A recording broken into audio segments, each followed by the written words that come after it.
ಗೋಲ್ಗಪ್ಪ ತಿನ್ನಲು ಹೋಗಿದ್ದ 5 ವರ್ಷದ ಬಾಲಕನ ಹತ್ಯೆ, ಮನೆಯಲ್ಲೇ ಇದ್ದ ಬಾಡಿಗೆದಾರನ ಬಂಧನ.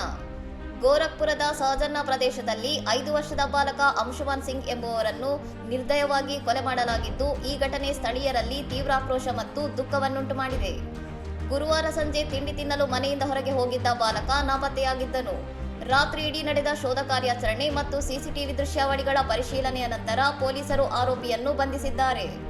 ಮೃತ ಬಾಲಕನ ಕುಟುಂಬದ ಮನೆಯಲ್ಲೇ ಬಾಡಿಗೆಗೆ ವಾಸವಿದ್ದ ಕಶ್ರೈ ಎಂಬಾತನೇ ಈ ಕೃತ್ಯ ಎಸಗಿದ್ದು, ಶುಕ್ರವಾರ ಆತನ ವಿಚಾರಣೆಯ ನಂತರ ಬಾಲಕನ ಶವವನ್ನು ಶಿಥಿಲಗೊಂಡ ಕೊಠಡಿಯೊಂದರಲ್ಲಿ ಪತ್ತೆ ಮಾಡಲಾಗಿದೆ. ಬಾಲಕನ ಕೈಕಾಲುಗಳನ್ನು ಕಟ್ಟಿಹಾಕಲಾಗಿದ್ದು, ತಲೆಗೆ ಗಾಯಗಳಾಗಿವೆ ಎಂದು ವರದಿಯಾಗಿದೆ.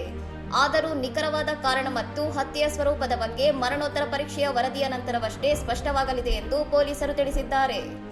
ಘಟನಾ ಸ್ಥಳಕ್ಕೆ ಹಿರಿಯ ಪೊಲೀಸ್ ಅಧಿಕಾರಿಗಳು ಹಾಗೂ ವಿಧಿವಿಜ್ಞಾನ ತಂಡ ಭೇಟಿ ನೀಡಿ ಸಾಕ್ಷ್ಯಗಳನ್ನು ಸಂಗ್ರಹಿಸಿದ್ದಾರೆ.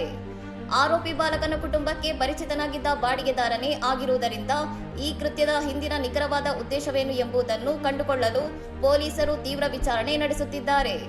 ಇನ್ನಷ್ಟು ಸುದ್ದಿಗಳಿಗಾಗಿ ನೋಡ್ತಾ ಇರಿ ಸೌರಂ ಟಿವಿ.